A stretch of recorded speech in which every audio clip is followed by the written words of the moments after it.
안녕하세요, 여러분. 식사는 하셨나요? 저는 늦은 저녁 식사를 하고 빨래를 개어둔 뒤 거실 바닥에 엎드려 편지 하나를 읽으며 옛날 생각에 잠겼답니다. 저는 가족을 위해 하루하루를 살아가던 평범한 엄마이자 아내였습니다. 남편과 결혼을 하고 처음 임신 사실을 알았을 때 공주가 태어날지 왕자가 태어날지 설레어하며 하루하루를 보냈던 아주 평범한 여자였어요. 사실 아이의 성별은 중요하게 생각하지 않았어요. 남편도 그렇고 저도 그렇고 그저 저희 두 사람의 이세가 세상에 태어난다는 사실에 기쁘고 벅차기만 했었답니다. 그런 생각만 해도 행복했던 평범한 사람이었어요. 오늘 그런 저희 가족에 대한 이야기를 들려드릴까 해요. 저는 직장을 다니고 남편은 꽃가게를 했었습니다. 저희 부부는 육아에 대한 두려움이 없었다고는 못하겠지만 어떤 어려움이 있을지 모르니 둘 다 체력 관리라도 잘해서 함께 잘 키워보자는 마음가짐이었어요. 오직 태어날 아이에 대한 고맙고 신기하고 사랑하는 마음만 잘 준비해두자는 남편의 말에 저는 더 힘을 얻었었죠.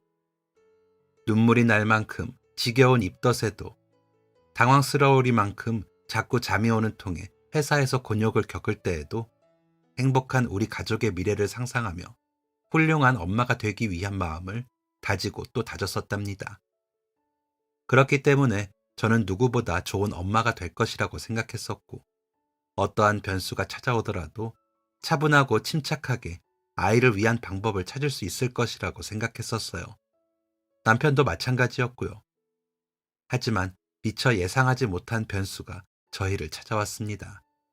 뱃속의 아이는 당연히 하나일 것이라고 생각했던 거예요. 딸일까 아들일까 하는 확률을 두고 두근거리는 논쟁을 펼치던 저희는 뱃속의 아이가 쌍둥이라는 소식에 사실 조금 충격을 받았었답니다. 한 번에 둘씩이나 태어나게 될 줄은 꿈에도 몰랐기 때문이죠. 처음에는 너무 당황해서 울기도 했었어요. 배가 얼마나 불러올지 두렵기도 했고 한 명도 벅찰까봐 걱정이었는데 둘이나 감당해야 한다는 것이 현실적으로 다가왔던 것 같습니다. 물론 감정적으로만 따져보았을 때 쌍둥이가 찾아와 주었다는 것은 기쁨이었어요. 저희를 닮은 자식이 한꺼번에 둘이나 세상에 나온다니 경사임에는 틀림없었으니 말입니다. 처음에는 덜컥 겁이 나고 무언가 제가 계획한 대로 되지 않는다는 생각에 울기도 했었지만 결과적으로 저희에게 더 중요했던 것은 지독한 현실보다는 행복이었던 것 같아요. 그래서 당황하고 놀랐던 마음도 하루빨리 진정할 수 있었답니다. 잠깐이나마 그런 한심한 생각을 했던 것이 엄마로서 미안해서 배를 쓰다듬으며 혼자 중얼거리기도 했지요. 뱃속의 아이에게 말이에요. 엄마가 덜컥 겁이 나서 무서워했던 거 미안하다고. 엄마는 너희들이 함께 와줘서 너무 고맙다고. 그렇게 태어난 아이들은 누구보다 예쁘게 잘 자라주었습니다. 이란성 쌍둥이였어요. 하나는 딸, 하나는 아들. 불과 9분 일찍 태어난 딸아이 민영이는 마치 9년을 일찍 태어나기라도 한 것처럼 누나답게 동생을 잘 챙겨주었습니다.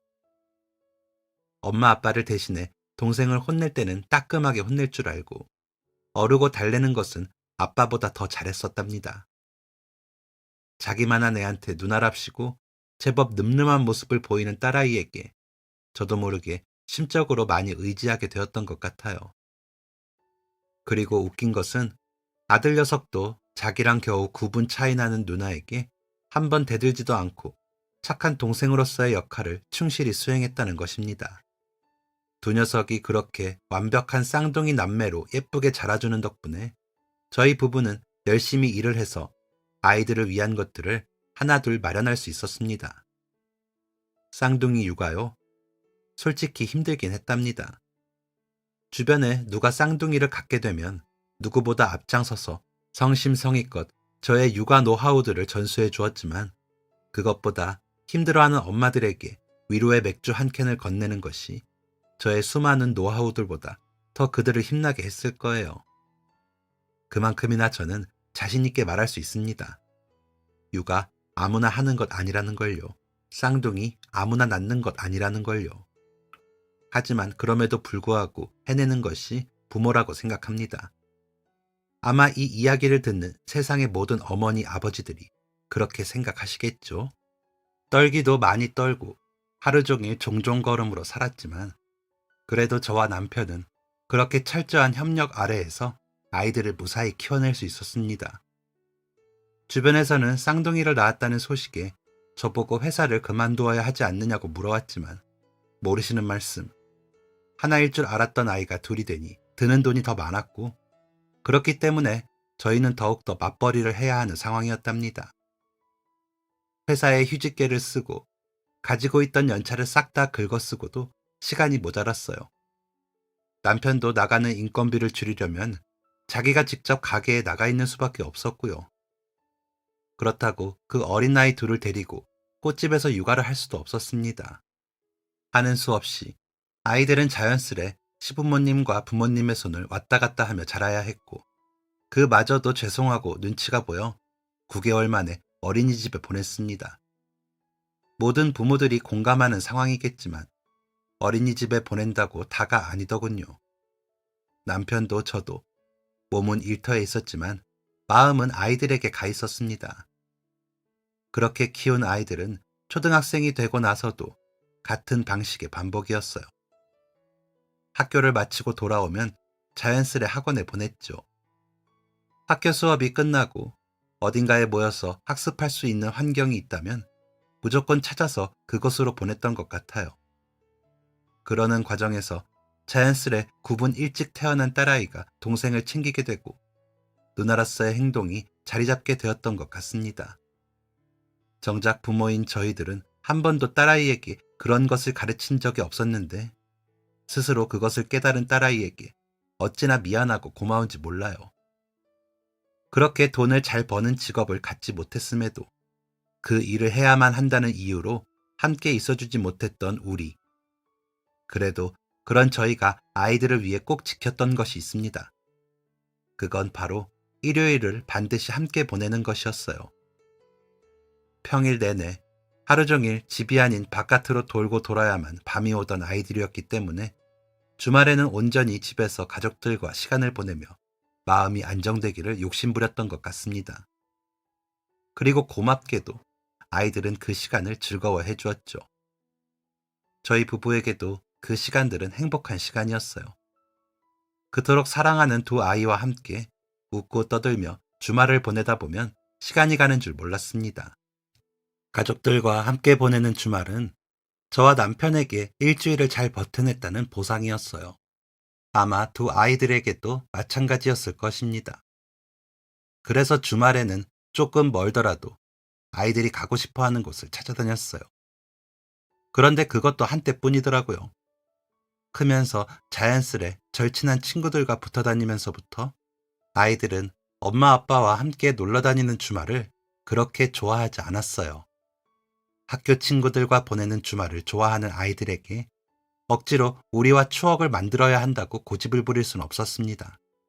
조금 씁쓸해도 그 아이들이 원하는 대로 해주어야 했어요. 대신 아이들에게만큼은 아낌없이 주는 걸로 애정을 표현하고자 했습니다.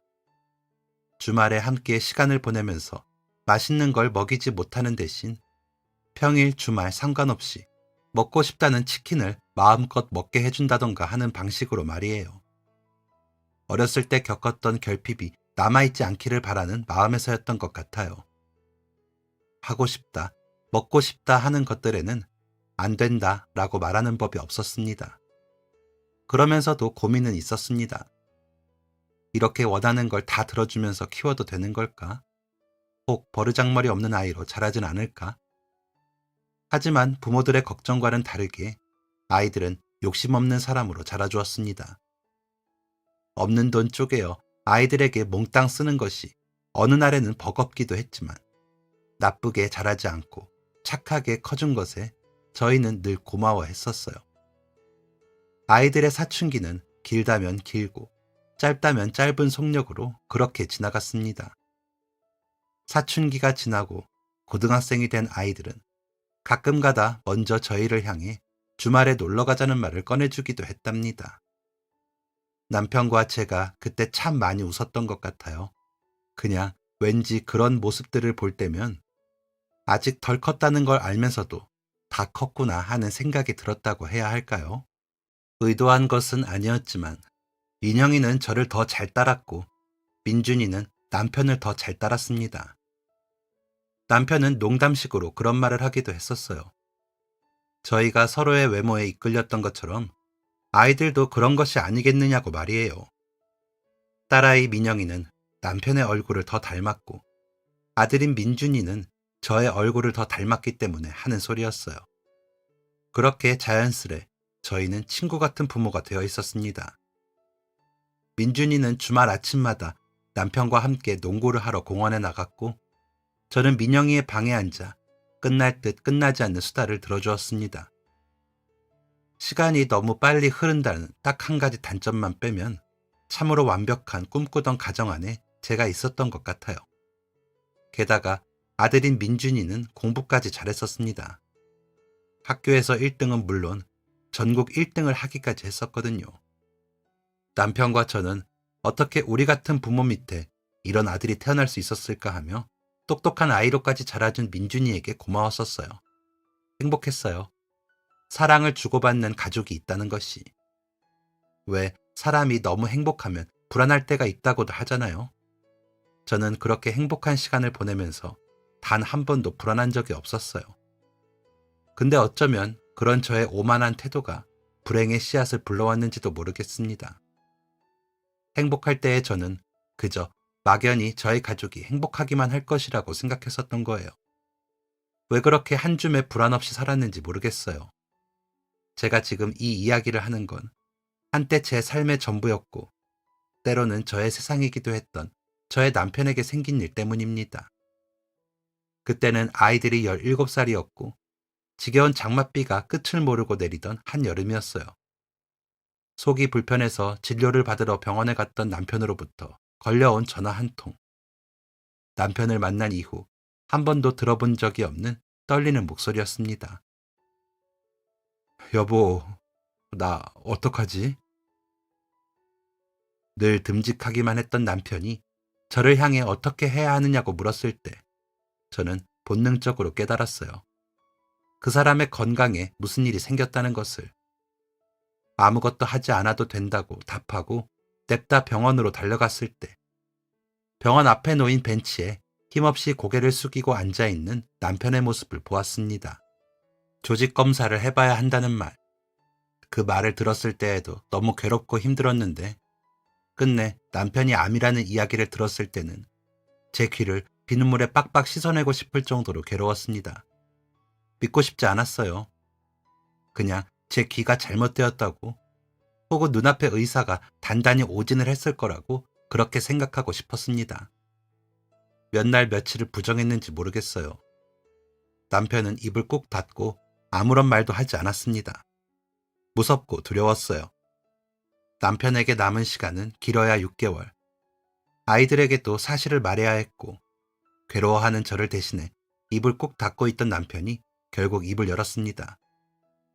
정작 가장 괴로운 사람은 남편이었을 텐데 저는 그 무거운 짐 하나를 들어주지 못해 남편을 울게 만들었어요. 아이들은 아빠의 시한부 선고에 얼굴이 새하얗게 질렸습니다. 민영이는 아빠를 끌어안고 엉엉 소리내어 울었고 민준이는 그대로 자리에서 일어나 집 밖으로 뛰쳐나갔어요. 그리고는 몇 시간 후 민준이가 집으로 돌아와 남편에게 무언가를 건넸습니다. 녀석이 건넨 것은 돈이었습니다. 아빠, 이거 내가 그동안 모은 돈인데 병원비에 보태 쓰세요. 그리고 죽지 마세요. 치료받아서 꼭 계속 살아주세요. 민준이의 말에 남편은 그 자리에서 소리내어 울며 무너지고 말았어요. 그동안 한 푼 두 푼 용돈을 모았던 것을 건네며 제발 살아달라고 죽지 말라고 애원하듯 말하는 민준이의 눈에는 희망이 있었습니다.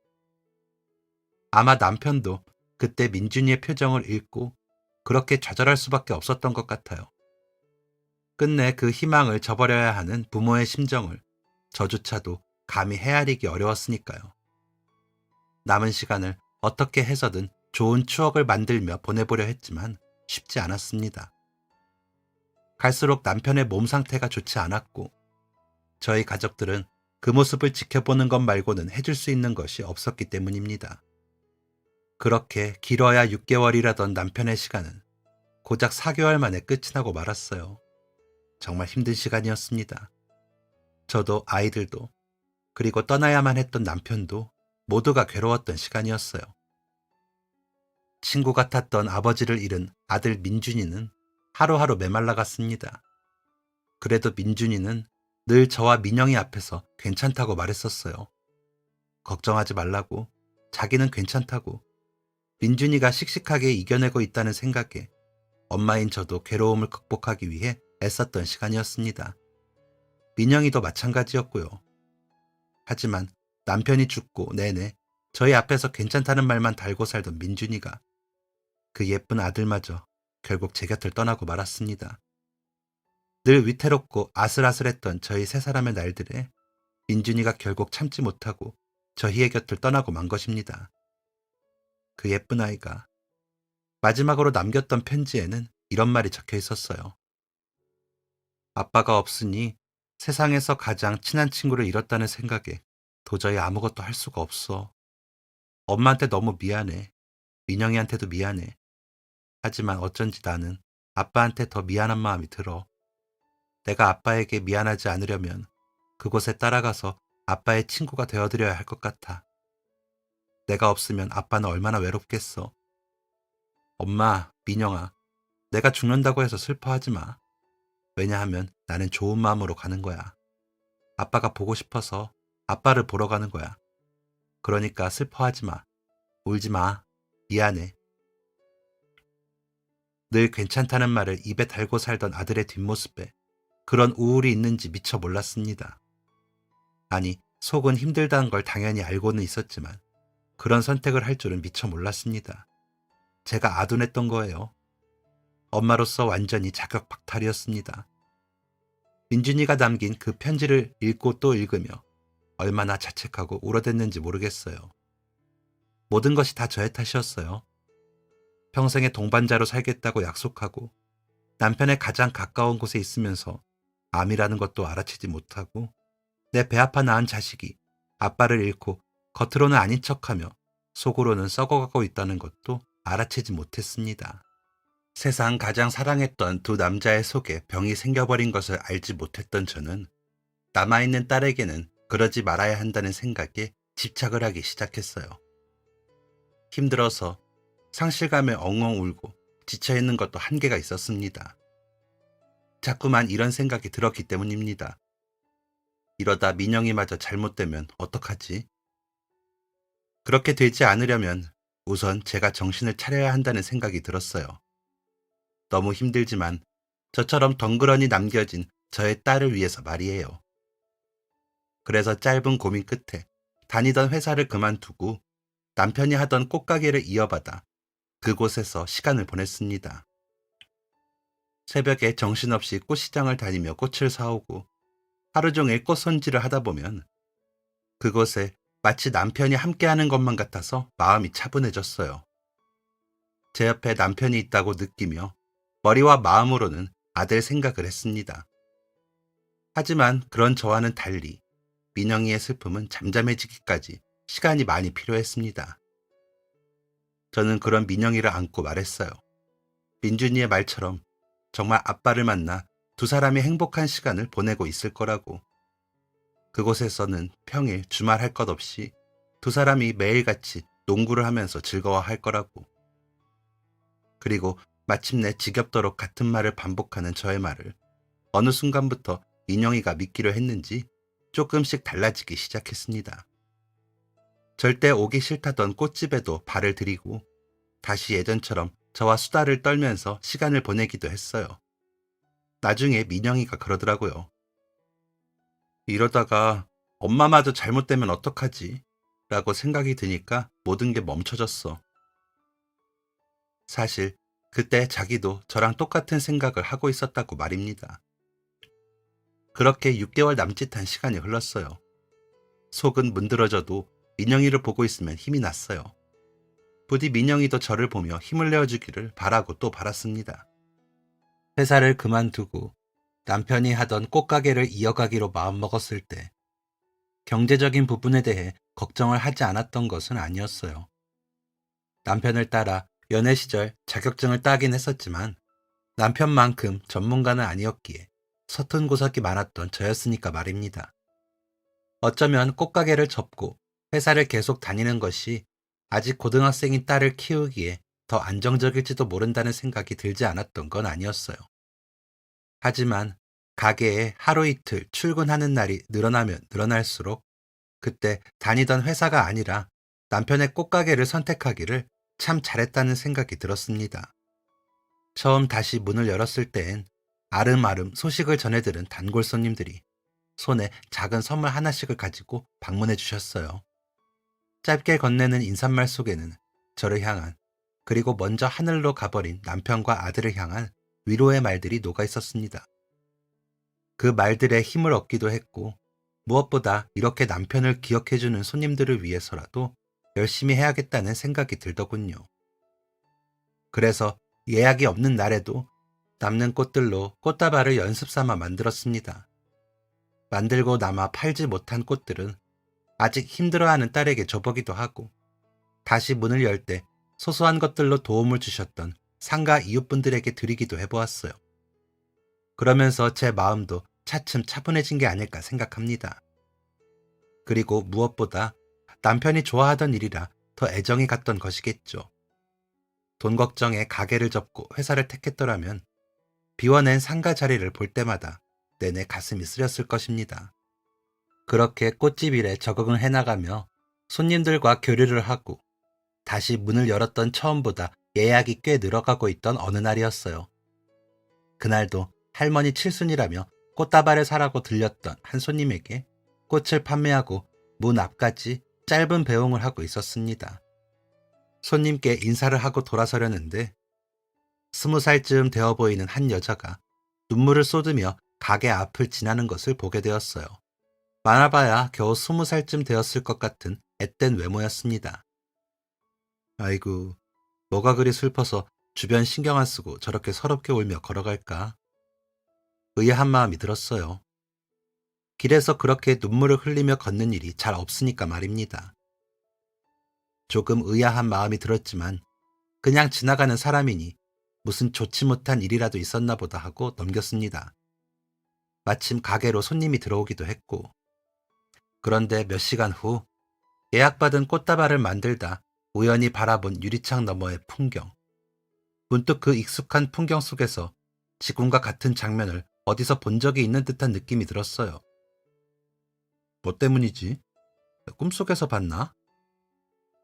그렇게 꽃다발에 묶을 리본을 고르다 말고 가게 앞의 풍경을 살펴보다 깨달았습니다. 꿈속에서 본 장면이 아니라 몇 시간 전과 같은 사람이 가게 앞을 지나고 있다는 것을 말이에요. 좋지 못한 일이라도 있었는지 주변 신경 같은 것은 쓰지 않고 서럽게 엉엉 울며 지나가던 그 학생이었습니다. 여전히 우는 얼굴로 몇 시간 전보다 더 부어버린 것 같은 눈을 하고서 가게 앞을 지나고 있었어요. 지금이 몇 시인데 아직까지 저렇게 울면서 돌아다니고 있단 말이야? 이제는 의아함을 넘어서 안타까운 마음이 들었습니다. 도대체 어떤 일이 있기에 저렇게 하루 종일 울면서 걸어다니는 건지.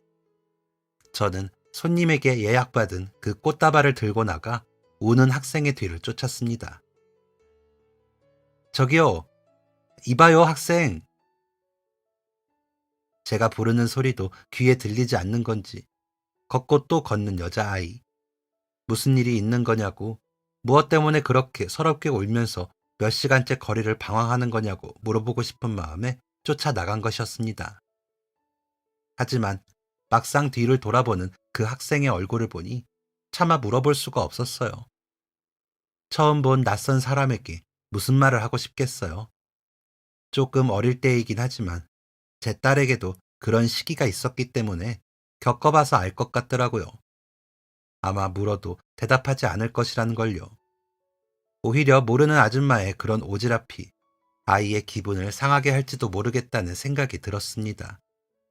베푸는 사람 입장에서 아무리 호의라 해도 받는 사람의 기분이 그렇지 못하면 그것은 호의라고 하기 힘든 것이니 말이에요. 그렇다고 그렇게 보내버리자니 마음이 쓰이는 건 어쩔 수 없었습니다. 그래서 괜한 말 대신 무작정 꽃을 건넸어요. 물론 그 꽃은 예약하신 손님의 손에 쥐어져야 할 꽃다발이었지만 손님에게 나갈 꽃은 다시 만들면 되니 우선 그 학생에게 건네야 할 것 같았어요. 얼떨결에 꽃을 받아든 학생의 얼굴이 잠시 묘하게 변했습니다. 울면서 감정이 격해져 있는데 거기다 대고 어떤 아줌마가 꽃을 건네니 어떤 상황인지 파악을 하는 것 같은 얼굴이었어요. 저는 일부러 더 생각하지 말라는 듯 그 품에 꽃다발을 고이 않도록 넣어주었습니다. 아마 너무 울어서 코가 막혀버리지만 않았다면 코끝에 꽃향기가 끼쳤을 테죠. 처음 보는 여자아이였지만 그 향기를 맡고 제 마음이 전해졌으면 했습니다. 울지 말았으면 했습니다. 얼마 전까지만 해도 저도 저렇게 주변 신경 쓰지 않고 엉엉 울 때가 있었으니까 마음은 이해한다만 만약 민영이가 제가 모르는 곳에서 저런 얼굴을 하고 엉엉 울며 길거리를 걸어간다고 생각하니 억장이 무너지더라고요. 그리고 세상을 떠나버린 아들 민준이도 어쩌면 제가 모르는 공간 속에서 저런 시간을 보냈을지도 모르겠다고 생각을 하니 도저히 그 학생을 그냥 보낼 수가 없었습니다. 힘들 때는 가끔 좋은 것만 봐요. 힘들 때일수록 좋은 것만 봐. 제 말에 그 학생이 고개를 푹 숙이며 어깨를 들썩였습니다. 다시 눈물이 터진 것 같았어요. 울리려고 꽃다발을 건넸던 것은 아닌데 미안한 마음에 앞치마에 넣어두었던 손수건을 내밀었습니다. 예고 없이 문득문득 끼치는 남편과 아들에 대한 생각에 눈물이 차오를 때를 대비해 매일 챙기던 손수건이었어요. 오늘은 나 대신 이 학생이 이걸 쓰겠구나. 학생은 손수건을 받아들고 서둘러 눈물을 닦았습니다. 그리고 기어들어가는 작은 목소리로 힘겹게 말했어요. 고맙습니다. 우물쭈물 겨우 짜낸 듯한 목소리로 제게 고맙다고 말하는 그 학생에게 저는 더 말할 기회를 잃었습니다.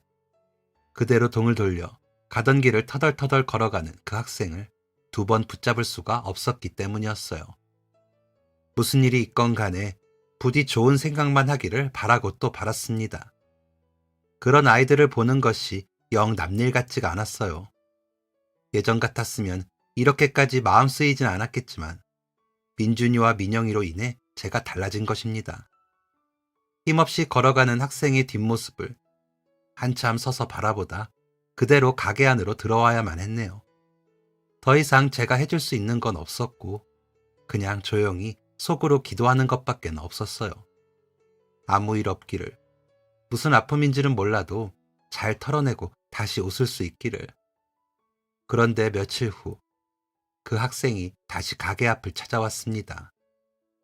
그날 민영이네 학교에 잠깐 들릴 일이 있어 가게 문을 평소보다 늦게 열었거든요. 그런데 가게 앞에 도착하니 그 학생이 저를 기다리고 있었던 모양인지 제게 꾸벅 인사를 해오더라고요. 다시 볼 줄은 몰랐는데 저를 기다리고 있었다니 놀랍기도 하고 반갑기도 했습니다. 그때 이거 그래도 반가운 내색을 할 수는 없었어요. 얼굴만 봐도 알겠더라고요. 여전히 힘들다는 걸. 뭔지 모를 그 무언가가 여전히 그 학생을 괴롭게 하고 있다는 걸. 학생은 그때 제가 건넸던 손수건을 돌려주러 온 것 같았습니다. 제 앞으로 내민 그 손수건은 세탁을 해서 가져다 준 건지 좋은 향기가 나더군요. 고마웠다는 말과 함께 그냥 그렇게 뒤를 돌아 또 가버리려는 학생을 불러 세웠습니다. 저기 학생, 바로 가지 말고 잠깐만 기다릴래요? 오지랖일 수도 있다는 생각이 마음 한편에 여전했기에 조심스러웠지만 그래도 마음이 자꾸 가는 걸 어쩌겠습니까? 다짜고짜 그 말만 남기고 후다닥 가게 안으로 들어가 꽃 한 송이를 포장했어요. 저희 딸이 분홍색을 참 좋아하거든요. 그래서 그 친구에게도 분홍색 포장지로 예쁘게 미니 꽃다발을 만들어 건넸습니다. 아, 제가 꽃송이를 건네니 그 학생이 그걸 받지 못하고 망설이는 듯 했어요. 아마 또 받기가 부담스러웠던 것이겠죠. 그래서 일부러 이번에는 다발이 아닌 한 송이를 포장해 건넸던 것인데, 망설이는 학생의 표정을 보니 순간적으로 저도 흠칫하고 말았지만 그래도 억지로 손에 꽃송이를 쥐어주었습니다. 손수건 돌려준 게 고마워서 그래요. 학생은 고개를 꾸벅였습니다. 작은 소리로 말하는 탓에 잘 들리진 않았지만 아마 고맙다는 인사를 건네는 것 같았어요. 그렇게 학생을 돌려보내고 가게에 다시 들어오니 기분이 이상하더군요. 잘하고 있는 건지 모르겠고 괜히 불편하게 하는 건 아닌가 하는 생각이 들었습니다. 하지만 또다시 그 학생이 지나가는 것을 발견했을 땐 정말 제가 미쳤구나 싶더라니까요. 왜 또 꽃 한 송이를 포장해서 그 학생에게 건네고 있었던 건지 난감해하는 학생을 향해 저는 말했어요. 오늘 날씨가 화창하니 내가 기분이 좋아서 그래요. 예쁜 꽃 보고 나면 하늘도 꼭 한번 봐요. 그런데 그 모습을 학교 마치고 돌아오던 제 딸이 목격했나 봅니다. 저한테 물어보더라고요. 엄마, 그 언니 누구야?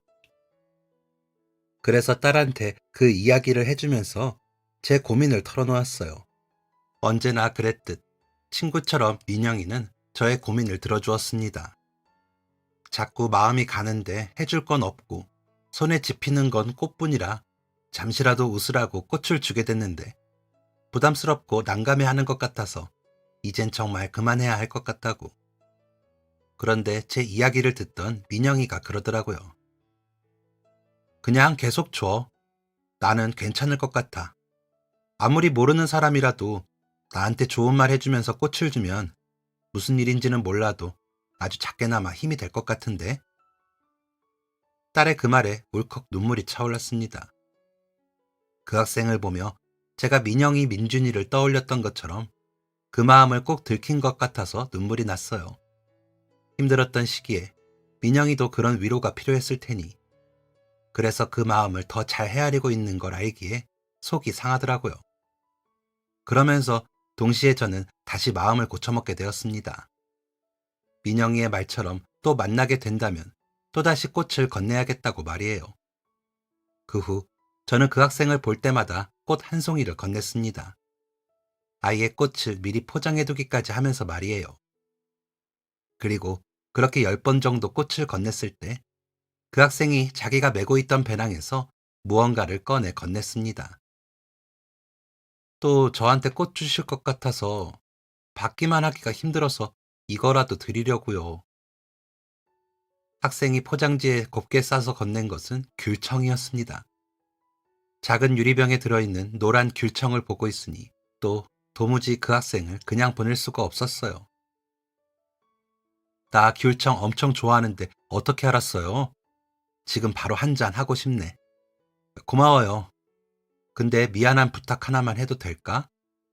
시간 되면 같이 마실래요? 혼자 마시기 싫어서. 혼자 마시기 싫다는 것은 핑계였습니다. 학생에게 선물을 받고 보니 그간 제가 건넸던 꽃 한 송이가 얼마나 부담이었을지 피부로 확 와닿더라고요. 무언가를 돌려받기 위해서 했던 행동이 아니었기 때문에 너무 미안했어요. 그래서 그냥 이거라도 먹이고 돌려보내야겠다고, 부담스러웠다면 미안했다고 말이라도 해야겠다는 생각이었습니다. 그래도 돼요? 하지만 그 말을 하면서도 학생이 그것조차 부담스러워할까 마음에 걸렸었는데 다행히도 웃으면서 그래도 되냐고 물어오더라고요. 저는 냉큼 가게 문을 열고 학생을 의자에 앉혔습니다. 머그컵 가득 귤차를 우려내고 마주 앉고 보니 학생이 참 예쁘게 생겼더라고요. 그런데 예쁜 얼굴보다 더 예쁜 말을 제게 건네는 겁니다. 맛 어떠세요? 드릴 게 없어서 제가 직접 만든 건데. 글쎄, 저한테 준 그 귤청을 자기가 직접 만들었다는 거예요. 원래도 받았던 감동이 2배가 되어 밀려왔습니다. 그래서 하지 않아도 될 이야기를 마구 늘어놓고 딸아이 앞에서나 수다쟁이가 되었던 제가 그 학생에게 그런 모습을 보이고 있더라고요. 그러면서 그 학생의 사연도 알게 되었습니다. 저는 묻지 않았지만 그 학생이 먼저 입을 열었어요. 마치 그간 궁금해하고 걱정했던 저의 마음을 다 알고 있다는 듯이 말입니다. 사장님, 제가 길에서 막 울면서 걸어다녀서 놀라고 걱정되셨던 거죠? 그래서 기억하시고 볼 때마다 일부러 꽃까지 챙겨주시고 속으로 무슨 일이 있는 건가 많이 궁금하셨을 것 같아요. 사실 저도 처음에는 그냥 이상한 아주머니라고 생각했었는데 그 이상한 아주머니의 말이 저를 자꾸 눈뜨게 하더라고요. 그래서 오늘 다시 뵙게 되면 꼭 제 이야기 해드리려고 마음먹고 있었어요. 그 학생은 자신의 이름이 세연이라고 자신을 소개하며 이야기를 털어놓기 시작했습니다. 사실 얼마 전 길에서 펑펑 울던 그날이 자기 가족들의 장례식이 끝난 후였다고 했어요. 교통사고로 사랑하는 부모님과 오빠를 한날에 잃어버렸다는 세연이는 가족들의 장례가 끝난 후 앞으로 어떻게 살아야 할지 막막했다고 했습니다. 그냥 저도 따라가야 하나 싶었어요. 아무리 생각해도 답이 없더라고요. 가족들 없이 살아간다는 게 불가능한 이야기 같았어요. 사랑하는 사람을 동시에 세 명을 세상에 유일했던 제 편들인데 아무도 없이 저만 덩그러니 남겨져 살아본다고 한들 그 세상이 얼마나 행복할까 자신도 없고 슬프고 괴롭고 무섭고 그랬던 것 같아요. 그래서 걷고 걸으면서 계속 고민했어요. 가족들을 따라가야 하나. 계속 그 생각을 하느라 남들 눈치도 안 보고 울면서 거리를 걷기만 했는데 그때 사장님이 제 앞에 나타나신 거예요. 웬 커다란 꽃다발을 들고서 위태로운 생각을 하며 거리를 걷던 그날 하필 자기를 불러 세운 사람이 저였다고 했습니다. 그렇게 다짜고짜 꽃다발을 건네며 힘들 땐 좋은 걸 보라고 말하던 저 때문에 생각에 잠겼다고 합니다. 그러다 보니까 문득 그런 생각이 들었어요. 하늘에 계신 엄마, 아빠, 오빠가 지금 내 모습을 보면 어떨까? 제가 가족들이 아프게 떠난 게 슬프고 속상한 것처럼 가족들 역시 제가 아프게 사는 걸 원하지 않을 거라는 생각이 들었어요. 두렵고 슬픈 마음에 따라가겠다고 그런 선택을 하면 하늘에 가서 부모님 얼굴을 제대로 볼 자신도 없더라고요. 너는 살아야지 하시면서 속상해 하실 것 같더라고요. 그때부터 조금씩 마음을 다잡았던 것 같아요. 힘들었지만 근처에 아르바이트라도 구해서 뭐라도 해야겠다고 마음먹었어요. 그래서 얼마 전부터 출퇴근을 하기 시작했어요. 그리고 첫 출근 날 꽃가게를 찾아갔던 거예요.